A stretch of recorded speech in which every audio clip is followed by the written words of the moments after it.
Hey, I know it's been a while since I updated everybody, so I wanted to get on here and make sure that I kind of update people who are interested in my story.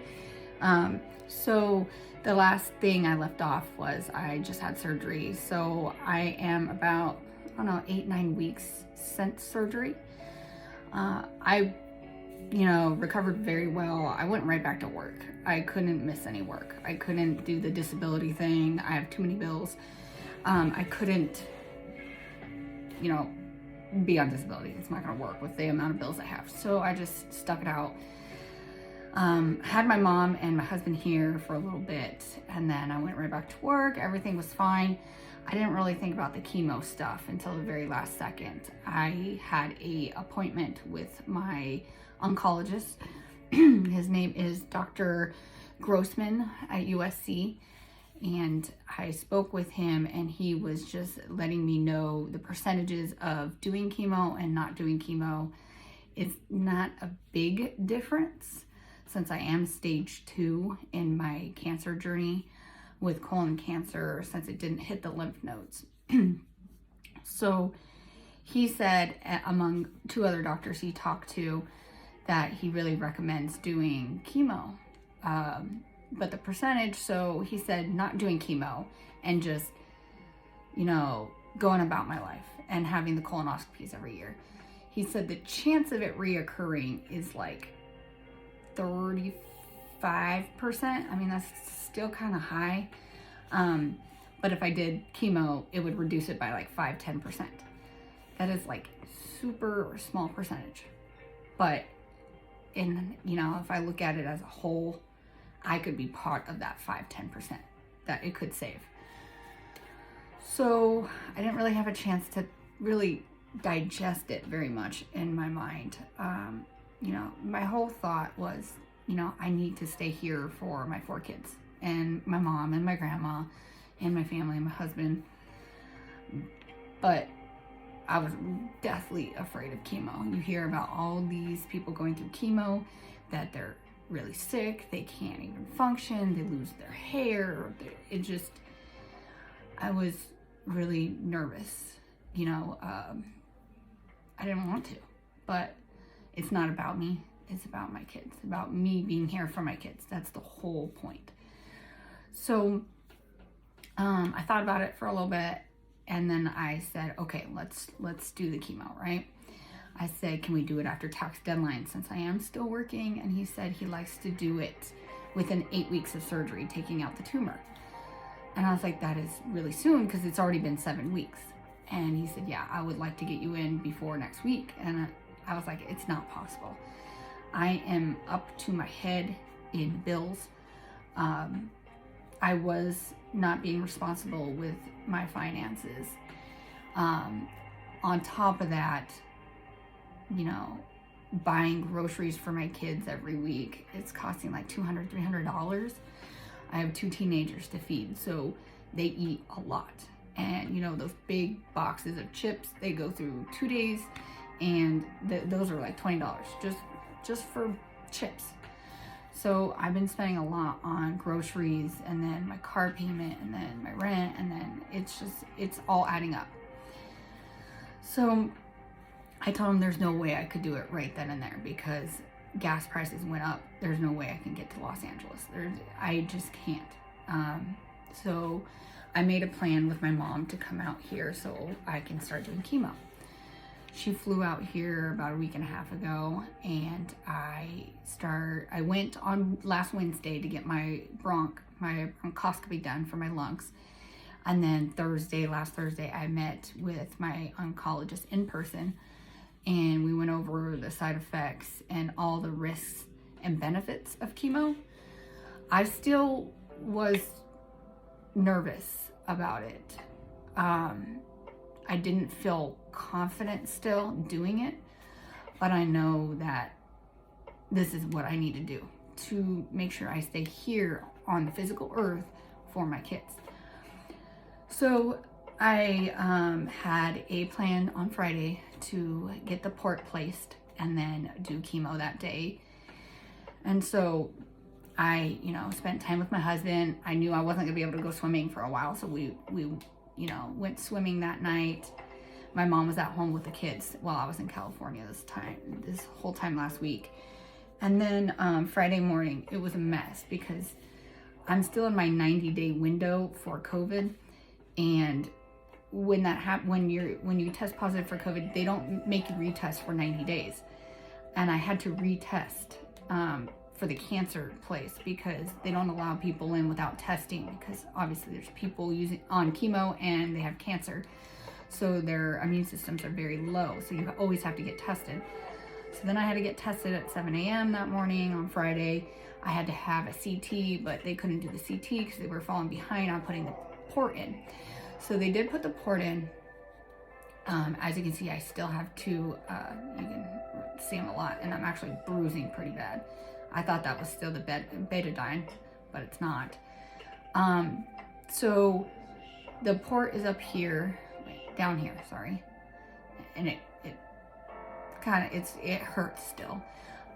So this is where they put the port in, and then they have the, you know, where it goes into my central nervous system. I mean, the big vein that goes to your heart is right here. So that's where the catheter is. So here's the port and here's the catheter. That's why there's a cut up here. I still have glue on it. It was super painful. My PICC line, which I still have a dot on my arm from, was not as bad. That I didn't feel. This I felt. I wanted to be put fully asleep. They did not put me fully asleep. They had me awake, and they gave me what you call it? Shoot, I can't think of the medicine now. Fentanyl. They gave me fentanyl and Versed to make me all loopy. Didn't do anything because I'm used to having those medications for my bronchoscopies. So I'm like, I can feel you. And he's like, okay, we'll up it. So he upped it. And as he's cutting me, I can feel him cutting me the entire time. I was in so much pain. So I told him, I can feel everything. Can you up it? Like, I can feel it. And so he kept having to up it. Finally, they finished.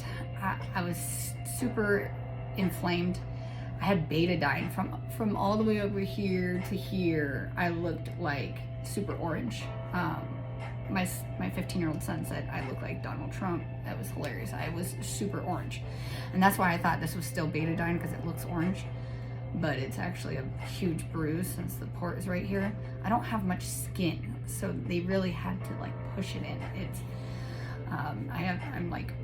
I'm pretty tiny now. I'm not really, I lost a lot of weight. So they put the port in. I kept falling asleep because I didn't sleep very good the night before. I was super nervous. I was up all night. So I had to wait all day for them to start they left the needle in, and I had to wait all day for them to start chemo. It was about, I think, 2:30, 3 o'clock in the afternoon when they finally took me to the chemo place. It's called Day Hospital at USC, Cancer Norris Center. So I was put in a room with a bed. So I don't sit in one of those chairs like you see on TV, because those chairs are actually for people who have chemo that are like an hour or less. My chemo is about 3.5 hours. So they put me in a bed, and they actually feed me too. So I thought that was pretty cool. I was like, all right, I'm gonna eat a sandwich while this happens, because I don't know how I'm gonna feel. I was very scared. I was gonna puke. I don't know. So much thoughts were going through my mind, right?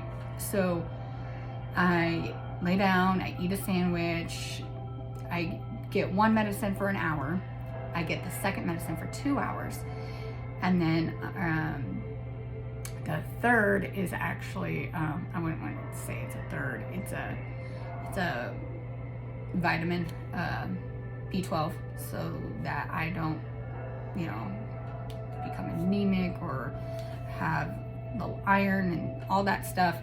So they give that with that medication. So then after they're done with that, I went home with the needle still in place. We spent the night at my husband's grandparents' house.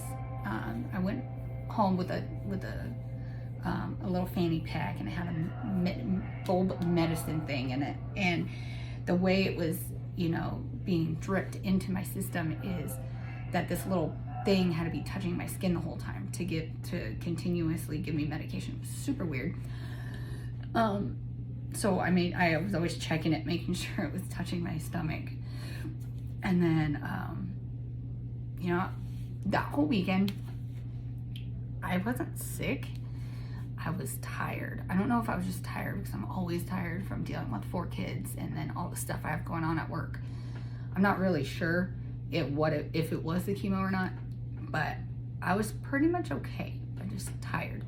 So then on that Sunday, I went ahead and I got it taken out. So they just pulled the needle out and then they put a Band-Aid on it like you would for an IV. That really hurt when she pushed on it to stop bleeding. Oh my God, it hurt so bad because it's still pretty tender. I don't even like touching it myself. It's kind of weird having something in your skin. I wish I had a printout of what the port actually looks like, but it's like a little circular thing with the tubing on it. It's pretty interesting looking thing. So, what else? So after that, I had to drive all the way back to Vegas. And so I did. And that night I was extremely tired. Obviously, I got home about 9 p.m. My mom was here. My kids had left to go to my in-laws for spring break. It's been spring break all week.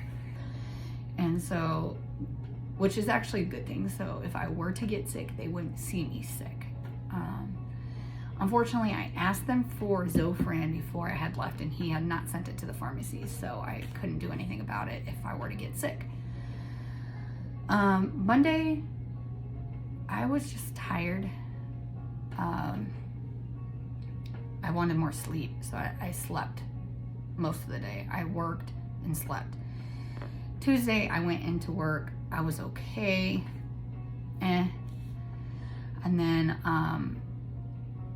when I got home that night, Tuesday night, I was seriously very, very, very sick. I think it was Tuesday. I don't think it was Monday that I went to, well, maybe it was Monday I went to work.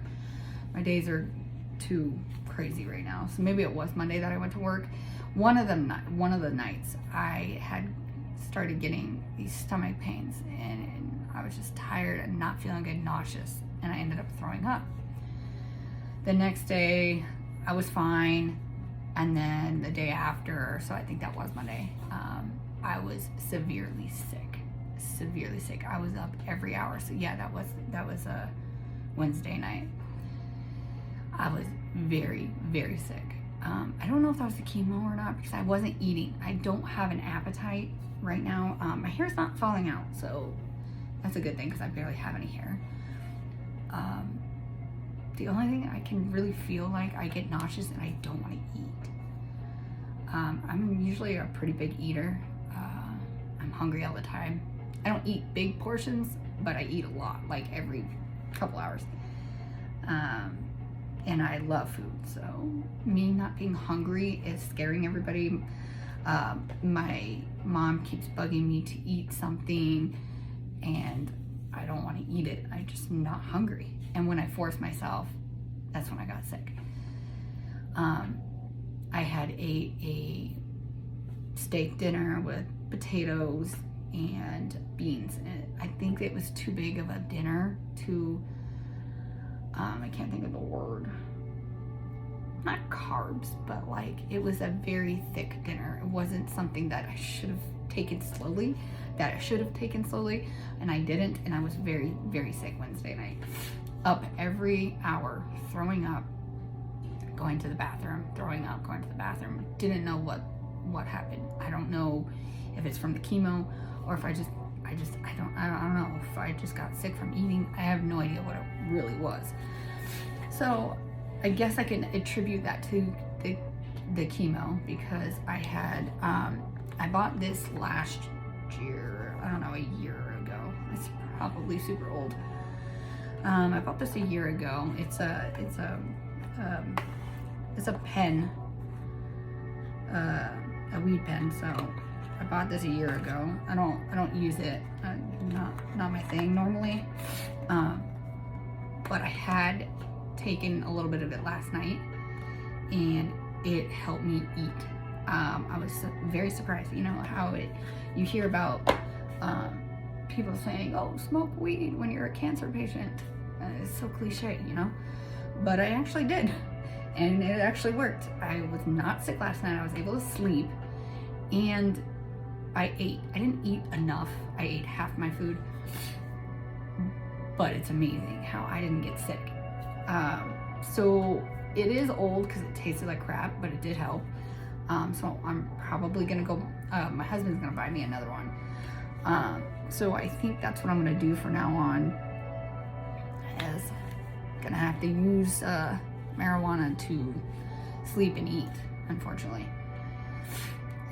So that's what's going on right now. Today's Friday. I'm working on all the extensions for work right now. I feel good today. I'm at home. My kids come back on Sunday from spring break. I can't wait to see them. It's been a week, over a week and a half. But while I was there, I still haven't read all this shit. So, from the hospital, they gave me a bunch of stuff to read. Chemotherapy and I really don't know what's in it really. I know it's like, if you get nauseous, here's what you could do. If you get anxious, here's what you could do. And then another huge booklet with a bunch of stuff in it. I have no idea. Talks about treatment plans, side effects, food, preventing falls. I'm not gonna fall. I don't know. There's a bunch of different things in here. And then this was kind of odd. I don't know if I put it back in here. Give me a port card. Put on my keychain saying that I have a port in here, like if I got in a car accident or something. It's very, very interesting. Oh, I did forget.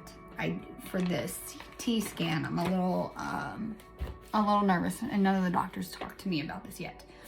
I went through the results myself because I know how to read these things by now. I've been doing this so long with my lungs.